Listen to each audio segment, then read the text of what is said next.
Welcome back to the MS portfolio. This is episode 7 covering exponential functions. Let's just start off with a very simple and basic exponential function, y equals 8 to the x. So in this specific part, we're just going to go over how we are going to extrapolate all this information, the domain range x and y intercepts, whether it's increasing or decreasing, growth or decay, and the asymptote, the horizontal asymptote. So, domain is pretty simple.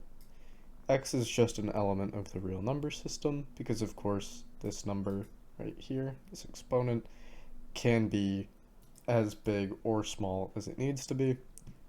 For the range, y is also an element of the real number system, but y is greater than 0. This is because the lower our x value gets, let's say we have 8 to the negative 2 and 8 to the negative 3, these would be 1 over 64, 1 over 512. So these numbers are getting smaller, and they're going to get smaller as x gets smaller, but they will never reach 0. They will always have a value.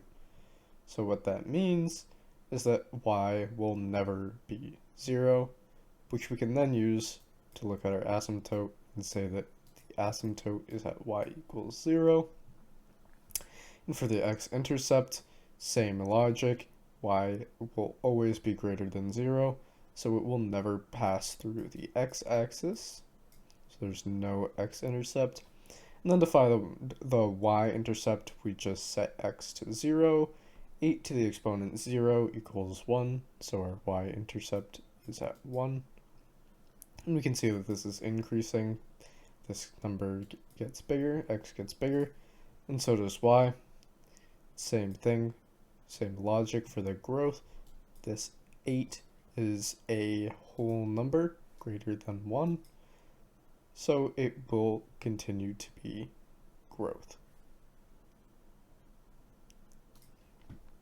Next, we're going to take this little look at how this might be applied to something like depreciation. Here we have a function where x is equal to time. Our v is our starting value, r is our rate of growth or decay, where if it is greater than 1, it will be growth, less than 1, decay. Same thing that we saw in that first one. And the f of x is the value through time. So, let's take a look at a quick example where f of x is equal to 1,000, and then in brackets we have 0.5 to the exponent 3, which essentially just says that we are having 1,000 3 times. So of course we get the 1,000, then 500, then 250, and then 125. Next we have a little bit of a throwback, but with new material. So here we have 5 to the 2x equals 30 times 5 to the x minus 125. And what we actually want to do with this is get it into a form where it is equal to 0. Here we have 5 to the x squared. This is the distributive property, just because we want 5x to be a constant value, minus 30 times 5 to the x plus 125. And then we can substitute our 5 to the x for a variable. For this example, we used u. So it's actually just u squared minus 30u plus 125 equals 0, which we can then use our little throwback and factor into u minus 25 into u minus 5, which means that u has a value of 5 and 25, as we see over here.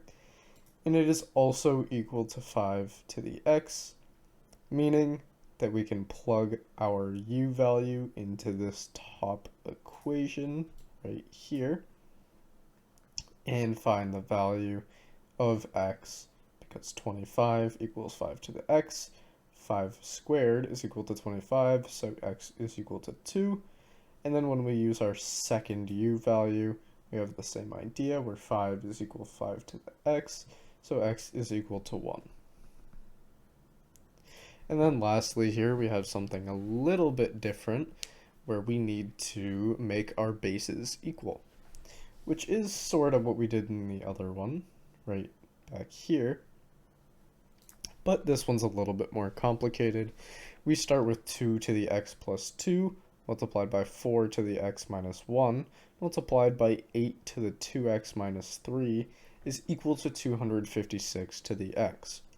And what we want to do here is get all of our bases to be the same using that same distributive property, where if we look right here, mark it in red, 2 to the 2 in brackets to the x minus 1. If we go down to this one, we can see that it's just equal to 2 to the 2x minus 2. And we can do the same thing with this term here. And what this ends up giving us when all of our bases are the same is 2 to the x plus 2 times 2 to the 2x minus 2 times 2 to the 6x minus 9. And we also know, because of that exponent law, that we can just add all of these together under the same base, which gives us 2 to the 9x minus 9 equals 256 to the x, which we can then do the exact same thing, where we know 2 to the 8 is equal to 256, so we have the brackets here, we distribute it. In this case it's just x, so we don't really need to do that part, we can just skip it. But now we have 2 to the 9x minus 9 equals 2 to the 8x, and since the bases are the same and there is an equal sign in between them, we know that 9x minus 9 is equal to 8x, and x is equal to 9.